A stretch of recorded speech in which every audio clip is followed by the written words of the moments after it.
Okay. Well, the idea with this is to give you an overview of what to think about when you're trying to characterize transport processes and measure properties. And of course, it's not only a question of how to measure the properties themselves, but also characterizing the transport process as such, meaning that you have to document what is actually happening during a transport process, and from that documentation you might be able, under certain circumstances, to derive transport properties. And I will give you some examples especially on moisture, moisture transport, moisture fixation, and ion transport. We have the same transport processes as before the break,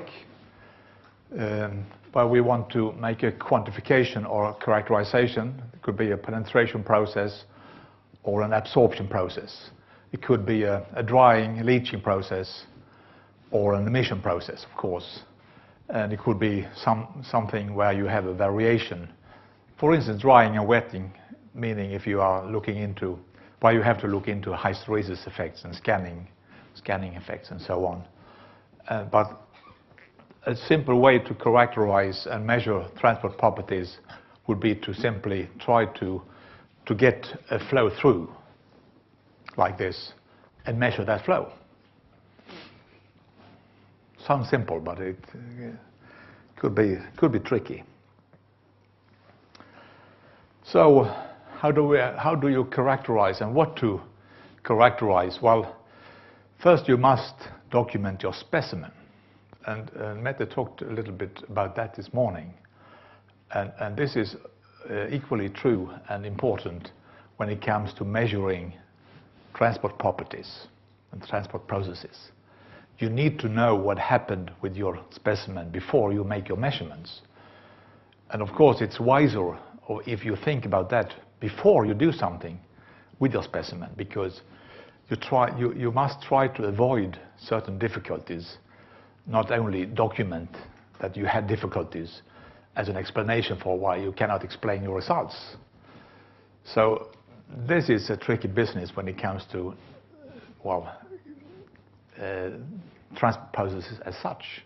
It's difficult for what Mette talked about, moisture absorption isotherms, but dealing with the transport processes and other species than water is also extremely difficult. When it comes to quantifying the transport process as such, you might want to measure a profile or distribution of the species you're interested in. And that, of course, means that you must be able to measure, quantify the state of it or the content of it. Sometimes you want to measure the flow or the flux, and you have to set up an experiment, of course, to try to do that. And it could be done in very different ways. And maybe we can learn how to do it for one transport process by using experience from studies of other transport processes.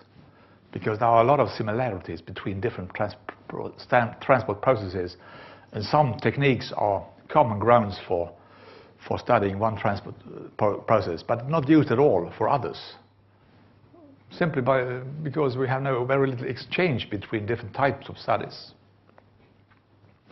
When it comes to determine something you can call a transport property, you need to have a model to describe your transport process. Because in that model, there is a transport process property that you need to quantify. And so you need the model. And if you have another model, you have another transport property, and you will get different numbers of that transport property. So you need to define what you are actually trying to measure with describing what model are you actually using or referring to.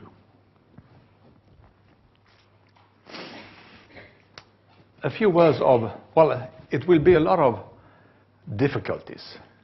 And Mette pointed out a lot of difficulties. It is difficult, but we shouldn't be afraid of trying, of course. But I hope we do not scare you to not trying to do difficult things. But it is difficult. It's simpler if you know about the difficulties in advance, of course. Try to avoid them. And we have done all the mistakes. Not all of them, but we have done a lot of mistakes, and there are more mistakes to be done. You can choose some of them.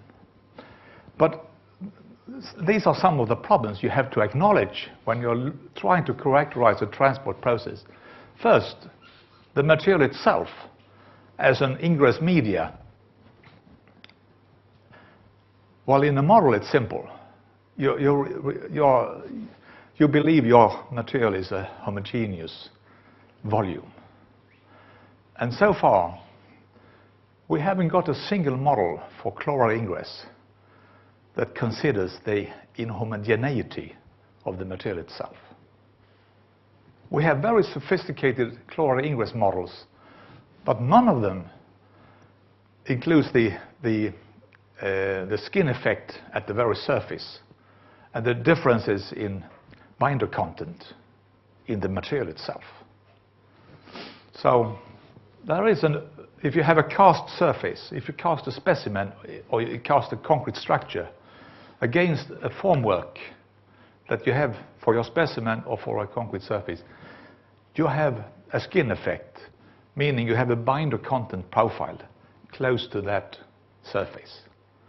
And if you make quick measurements, you look into the transport process for a short time, that is where it happens. So if you neglect this effect of the binder content profile, you're not knowing what you're doing, really. And you have problems. So sometimes, or in most of the cases in the lab, we are cutting that surface away. So you have something that is more homogeneous. That is one way to do it. But in most cases, we neglect that effect. We do not even acknowledge it. And as Mette also talked about, the binder reactions continue. So this makes it awfully difficult to quantify a transport process and a transport property as a function of age, as a function of degree of reaction, for instance. Because most of these characterizations and measurements needs time. And during that time, the binder reactions continue. How to handle that is difficult. I have some ideas I will show you, but for some other tasks, we do not have a simple answer. Of course, the material itself also will change. It will change with time, not only because of the binder reactions, but also because of aging of various kinds. We could get cracking, we could get micro cracking and macro cracking. Of course, Mette mentioned carbonation. If you're looking into moisture transport, you must avoid carbonation. And everybody says so, but it's so easy to neglect it and try to make measurements, and then afterwards realize I have a lot of carbonation interfering with what I'm studying. I myself had a lot of work to try to get something out of my measurements, because what I saw was, instead of weight loss because of drying, I saw a weight increase after some time because of carbonation. So what do you do then? Well, you should have thought twice before you started and do something about it. Try to avoid carbonation. It is a problem if you're not studying carbonation itself. The second point here is about the concrete pore solution. I have only two points here, but they are important. The first one is that there is no such thing as a saturated cementitious material, at least not from the beginning.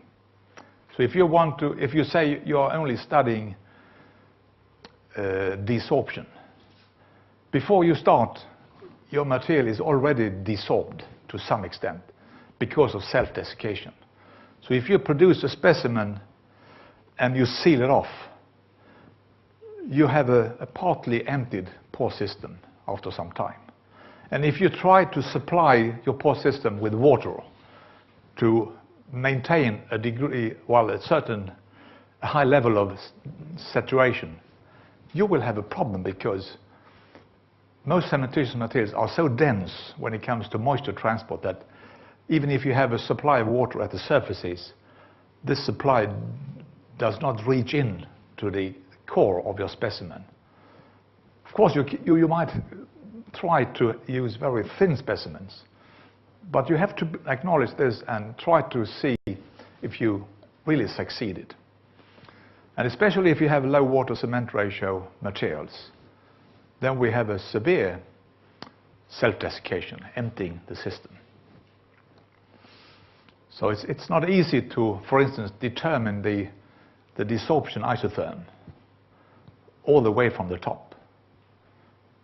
Because getting to the top means that you have to go from self-desiccation and upwards. That means scanning. So you already left the desorption isotherm. So, and of course, if you then are trying to supply water to a self-desiccating thin specimen, if you have water in contact, the alkalis will leach out. So you're changing the pore solution. It's tricky. It's really difficult. The other thing is, of course, the pore solution is not water. It's a strong solution of ions. That could be very significant depending on what you're studying. As Mette said, the relative humidity of a saturated pore system is not 100%.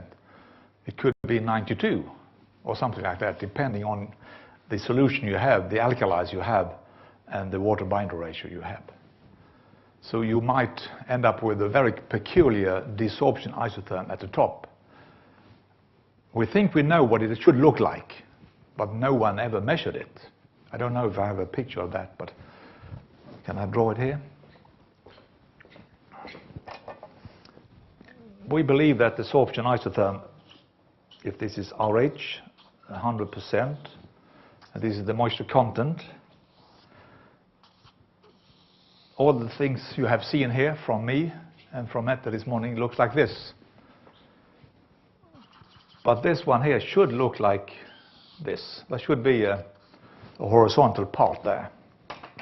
Because of self-desiccation, the RH in a saturated system is not 100%. But we haven't measured it. We haven't managed to measure this plateau. Because to do that, we have to maintain the specimen saturated. And then we dilute the pore solution. And if we dilute this pore solution, if the alkalis are gone, the RH goes up to 100%. Find a way to do that, and you have done something new.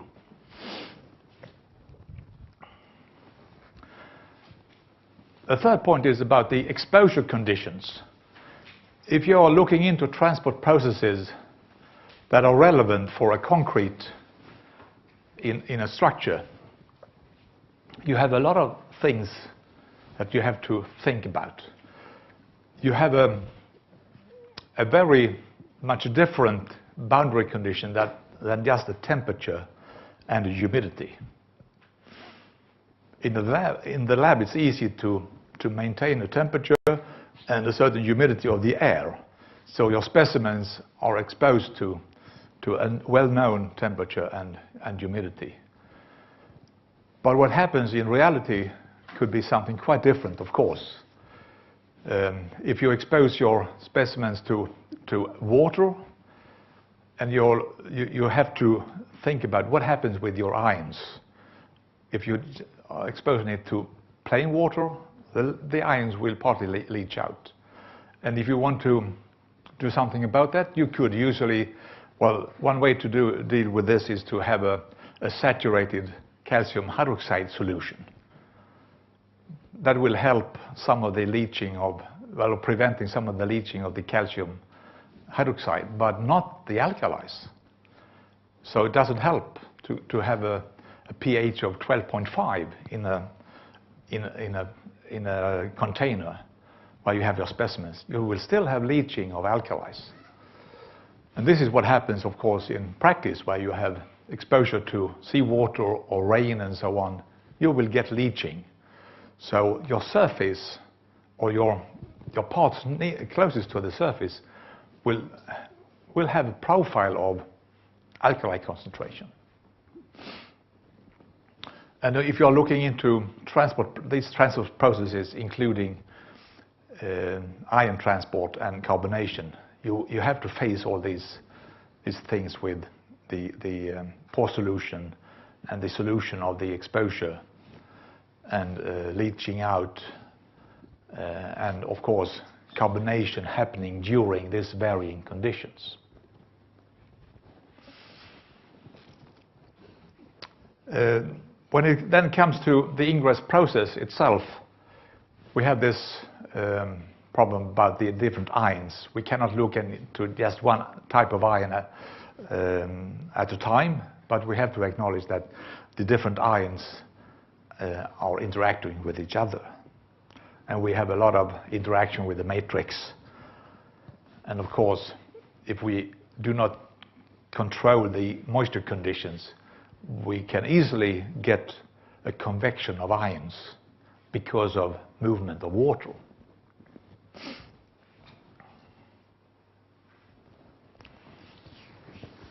Okay, if we want to describe the distribution of a species in a specimen, we need to measure something, and we could measure a concentration of your species.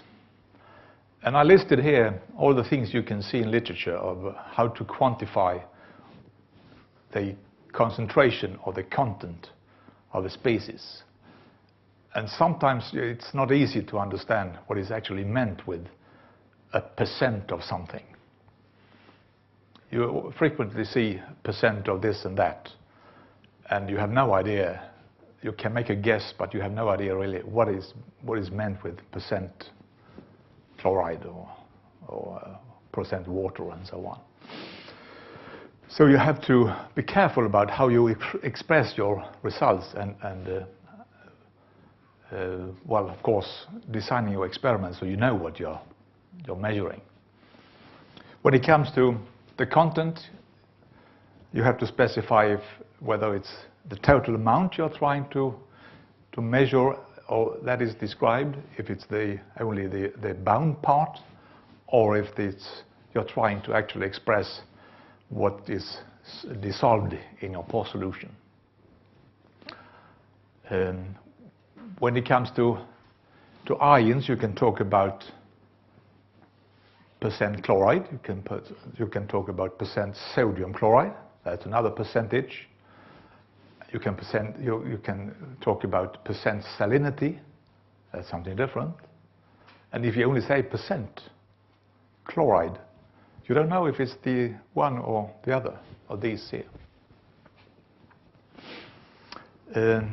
If you're talking about concentration, you need to know if you're referring to the concentration in the solution or the concentration in the volume of your material. It could be in kilograms per cubic meter, which happens to be the same as gram per liter if it's in a solution. But if you say kilograms per cubic meter, you don't know if it's referring to the solution only or if it's for the volume of your material. When it comes to species that are bound to the matrix, it's especially important to quantify to something that is actually relevant. So measure only the amount of a species. If it's the bound or the total, it's not very enlightening. You should know also the amount of binder, for instance, or the amount of cement if you're giving the amount of a species, because your specimens might not be very representative if you have small samples. So the total content in a sample is not, well, it's varying from sample to sample, because what is interacting with the species is the matrix not including, for instance, the aggregate and sand grains and so on. So when we measure chloride, for instance, we are not only measuring how much do we have in a specimen or in a sample, but we also measure the cement content. So we can refer the amount of the species to the amount of cement, because the amount of cement would, for a sample, would be a relevant measure of the amount of binder. And if it's not only cement, you might try to do it and refer to the amount of binder. Sometimes you see numbers where you refer to the reaction product from the cement reaction, and then you have a problem, of course. And of course, if you give the result in percent or gram per gram of your sample, nobody else can use it. You cannot even use it yourself, because you have no idea what your sample includes. And the mass of your sample includes not only what you put into it from the beginning, but also of the mass of the reaction products that actually occur during the time before you made your measurements. I mentioned the percentage already. I have a problem with that if you only give percent. If, for instance, for moisture, we have different habits in different countries. So when we talk about percent moisture in my country, we are referring to the dry weight of your sample. But in other countries, they have a habit of referring to the volume of your specimen or your sample. And if you only give moisture in percent, you have no idea of what to expect, if it's high or low and so on. And this is very different in different countries. So if you're exchanging information, you have to define the things you're talking about, so you do not cause any misunderstandings here. And not being a chemist, I do not understand this term here, ppm, parts per million. I don't know what it is, to be frank. Maybe Peter can explain. Is it always per volume, or is it per weight? I would say chemical shift with that. Yeah. I don't know. So we have to make sure. And tell me what you mean if you're giving the numbers in that way.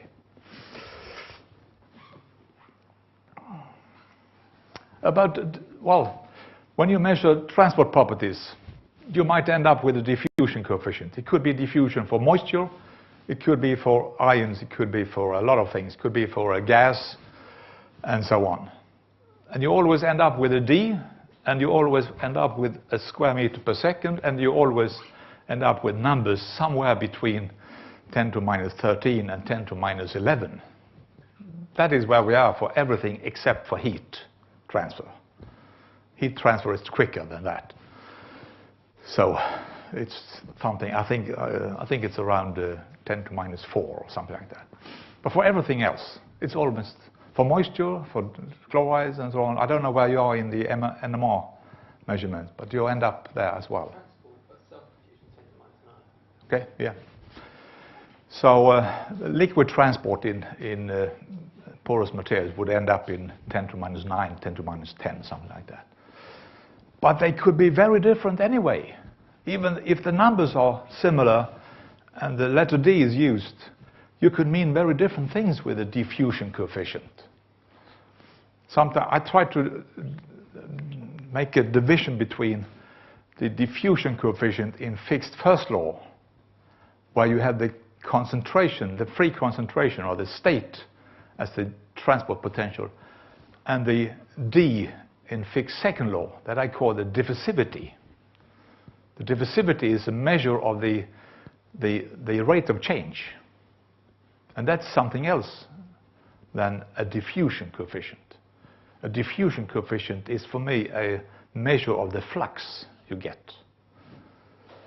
But this is my private definition, so there's all sorts of ways to describe these. I call it diffusion coefficients, where I call it the diffusivity. And we have also these expressions here. The diffusivity could be effective, apparent, achieved, and I don't know what else.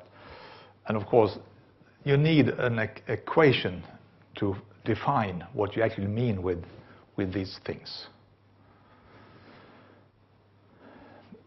We are using also when we use electrical migration to make a quick measurement of a transport property, we are using a D for a migration coefficient that we get from such an experiment. But of course, you have to realize that you are measuring something else, so you have to make a translation of this migration coefficient to an actual diffusion coefficient.